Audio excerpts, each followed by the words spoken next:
What's up, everybody? Welcome to Podcast Now. I'm Alex. In this video, I want to talk about Batman and Suicide Squad Kill the Justice League. This was a topic that, as the days have gone and we've kind of been given little room to breathe after the events of Suicide Squad and the game coming out, I kind of have reflected. I think reflected is probably a good word on the game, and a lot of the opinions have not changed. If you watch my review and all that stuff, but I've thought specifically, of Kevin Conroy and of Batman, and he is kind of the talk of the town, considering the controversial choices they made, and then Easter eggs and all that stuff. Like, Batman is a really big part of it, right? But when I think about it, and this is what I want to talk about in this video, when I think about it, yes, how they handled him, say, at the end, and we're going to talk, this is a spoiler type thing, right? So kind of everything is up for grabs in this video. The way they handled his death, I was not a fan of, and I don't think I ever, it doesn't matter if he'll come back to life, all that stuff, we've talked about those kind of things, I'm not a fan.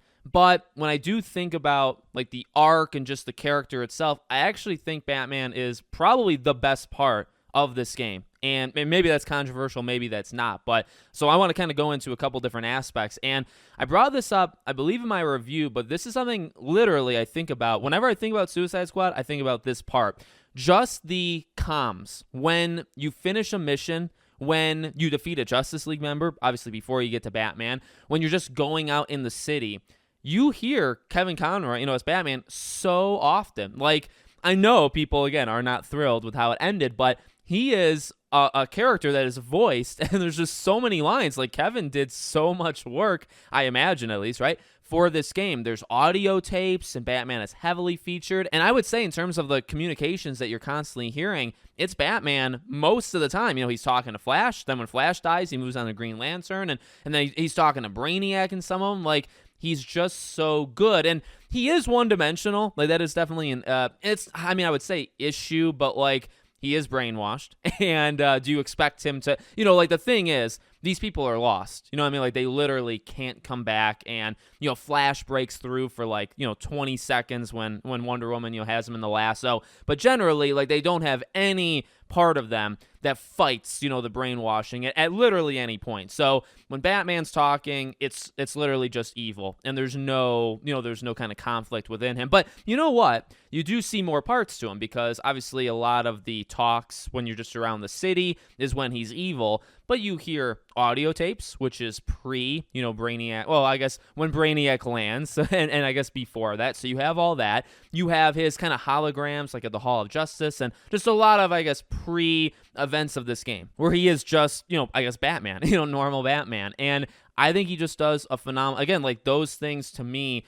stick out. And again, I mentioned the review specifically with those comms, I just almost the battle strategy, right? He's talking to Brainiac, he's talking to Flash, he's always warning people, and really, he's always warning people. I love, there was one specific part where he's talking about Wonder Woman, where it actually, in my opinion, lore-wise, makes a lot of sense what happens to Wonder Woman, even though I'm not, again, all that thrilled that they kill her off, but she is fighting nonstop. And Batman, kind of says that, right, where they are literally just always attacking her and always assaulting her, so that she just continues to whittle down, get weaker and weaker. And he says that, right, just don't stop, keep going after her, weaken her, and then, we'll be able to do it. And you know what? Although I say one-dimensional, there are actually, now I'm thinking about it, there are times, especially with Wonder Woman, where he talks about, I think he pauses himself, where he says, I wish we were able to convince, and then he stops, right?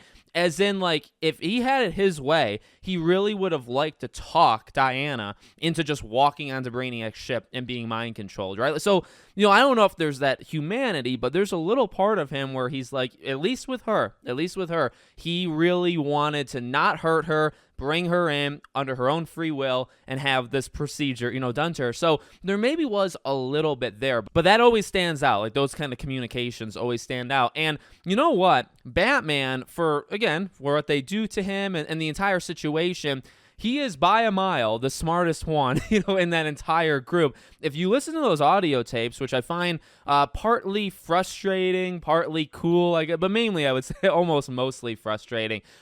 When Brainiac invades, for some reason, the negotiations have to take place on his ship. Superman is all for it. Nobody else is really for it, but this is like one kind of aspect of this. Batman is definitely the most cautious, and I think he's very true to character, right? Like, there's audio tapes of Superman trying to convince him to like open up and like let the other Justice League help, and he really like he kind of opens up towards the end of that audio tape and says, all right, whatever. But generally it is the Batman that you would think would be, this universe's Batman, right? Where he is constantly working. He is the, strategist. He's all of this. He's the smartest guy in the room. And, for a thing even like that Brainiac 1 example, he immediately says that's a stupid idea, right? It's a terrible decision that he comes down in a floating skull, ship. Why in God's name number one, would you even negotiate in the first place? But number two, why would you go on his ship to negotiate? Why wouldn't you choose like a third party locate? Which I have no idea why that's even a thing in this game, but it does show, maybe bad writing, but it does show that Batman is still Batman and really cool. So those moments to me really stand out on top of just the quality. I know, I don't know if you want to call it weird or sensitive or whatever it might be. Like, so with Kevin, not around, it's tough to talk about, but he does such a good job. And that is something I'll stop to think about where, kind of hits me, right? Like, look, I'm not a massive superhero or like DC, like comics or even like animated shows and stuff. Like, I haven't actually watched that many things where Kevin Conroy voices Batman. I have watched some, but not like a ton. In fact, the Arkham games would probably be percentage-wise the most, right? But I do stop and think like, man, like this is it. This is it. And people have obviously, right, and we've talked about this, right? Like, this is the last time he's going to be Batman in this, Arkham universe. And that bears some weight. That absolutely does. But when you think about just the quality of work that he put in, whether you like or don't like what they did to him, I think he just nailed it. Like, constantly, just hearing him, it's like, it takes you back to the Arkham game. So when he is in those like hologram or, whatever things, and, he's talking about friendship, I'm with my friends now and all this stuff, like, it's just so good. It's cool, I think, to just hear his voice. Honestly, like, it brings back the emotions of the Arkham games. I'm sure to other people it brings back, 20, 30 years of emotions. It's really, really good. And I think in terms of performance quality, it's amazing. I think generally, like, the character was done pretty fine. Obviously, what happens is what happens, but I think leading into it, again, like, they didn't make him an idiot. I guess he did go on the ship and did just immediately, get attacked or get brainwashed. If you look at maybe the two most unique missions in the game, they're Batman missions, right? Like, early on when he is targeting you and you're just walking around, he takes you out. That doesn't happen again until you get to another Batman. Like, they only pull that off twice, and it's only Batman. There is no uniqueness in any mission leading into Flash, Green, and we talked about, like, the mission design in this game is pretty awful. I would say there's like 6 mission varieties in the entire thing, and they repeat immediately, and you're just doing the same thing over and over. The only 2 times, and yes, those 2 times are actually pretty similar to each other, but the only 2 times that it even tries to break the formula, they're Batman missions. The cutscene, when Batman is beating the living heck out of the Flash, that's insanely cool. Even the scene before, when Harley says, like, Bats doesn't kill, and you have all these police officers being like brutally massacred. And there's other times too when you go into his vault where Wonder Woman is already at, but like leading into his vault, all of the dead people, and they just have like batarangs sticking out of their necks and stuff. It's like, Jesus Christ, like, this Batman took them out pretty quickly. You even have I'd say his plan to defeat everybody, right? When he's talking to Tim and all that. You could debate whether you like, and you know what? I don't actually think he's dead, to be honest with you. I know they kind of showed it off that way, but nobody to me means that he's most likely not dead. But even that talk, I think, was actually pretty powerful. He, I guess to end it, right? He's in this game a lot. Like, he's the main Justice League member, as he probably should be. He is, I don't know if you want to say one of the main characters. Like, you'd probably say the 4 Suicide Squad and maybe like Amanda, or maybe, and Wonder Woman. Well, you know what? Wonder Woman's really not in the game all that much, so I don't even know if I would include her.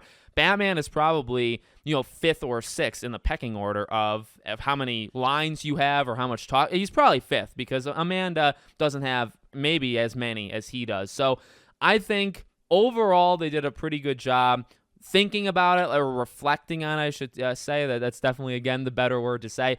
Upon reflection, I do appreciate at least the quality of the performance. a lot of little things. I think it is the little things, right? Again, the communications where he's just talking to Brainiac or talking to Flash about like being careful. Like he has to check all these people's emotions because they're just too stupid, right? And he's like, please, for the love of God, like rest, take it easy, listen to how I'm doing the strategy stuff. He's always talking to just like the minions, right? Like when you're doing a random side mission, he's kind of commanding them. So he's always around, and there's time to do something. Now, you could definitely argue that you don't trust them, to do good Batman stuff, when and if they bring him back, but it's not over. That's actually another part to it too, right? Like you can look back and reflect on what's already done and the good and the bad, but there's still a little bit left, and we'll have to see what they do with Batman, like how they do it. I guess we know he'll be back, but how they do it, what kind of lines, what kind of performance do we get, and go from there. So